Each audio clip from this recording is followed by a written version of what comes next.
Les murmures de la maison du lac. Dans un petit village isolé, un lac sombre et immobile était entouré d'une forêt dense et lugubre. Au bord de ce lac se trouvait une vieille maison abandonnée, surnommée par les habitants la maison du lac. Les villageois racontaient qu'elle était hantée par les âmes de ceux qui avaient disparu dans les eaux troubles du lac. Personne n'osait s'en approcher, sauf Louise, une jeune femme fascinée par les légendes. Par une nuit d'automne, sous un ciel sans lune, Louise décida de prouver que ces histoires n'étaient là que des contes pour effrayer les enfants. Armée d'une lampe torche et de son carnet de notes, elle traversa la forêt, ses pas crissant sur les feuilles mortes. La maison se dressait devant elle, imposante et délabrée. Les fenêtres, semblables à des orbites vides, semblèrent la fixer. En franchissant la porte grinçante, un frisson parcourut son échine. L'air à l'intérieur était glacial, et une odeur de bois pourri et d'eau stagnante régnait. Elle avançait prudemment, éclairant chaque recoin de sa lampe. Les murs étaient couverts de graffitis étranges, des symboles qu'elle ne comprenait pas.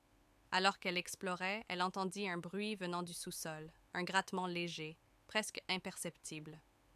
Louise hésita, mais sa curiosité la poussa à descendre.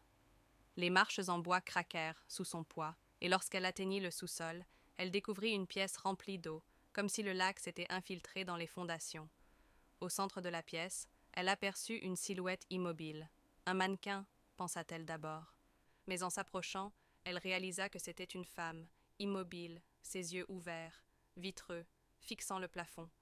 Avant que Louise ne puisse réagir, la femme tourna lentement la tête vers elle et murmura « Pourquoi es-tu venue ?» Louise recula, horrifiée, mais ses pieds glissèrent sur l'eau humide.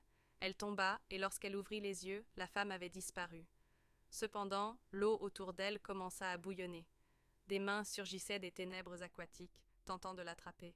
Elle se releva précipitamment, mais les marches derrière elle s'étaient effondrées.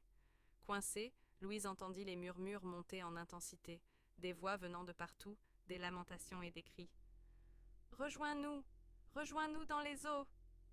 Terrorisée, elle se précipita vers une fenêtre partiellement brisée et réussit à s'échapper, se coupant au passage. En courant à travers la forêt, elle sentit des présences derrière elle, des ombres qui la suivaient silencieusement. De retour au village, Louise tenta de raconter son expérience, mais personne ne la crut. Les jours suivants, elle évita le lac et la maison, mais les murmures ne cessèrent jamais. Chaque nuit, dans le silence de sa chambre, elle entendait les voix l'appeler. « Tu es à nous, tu ne peux pas fuir. » Un matin, Louise disparut.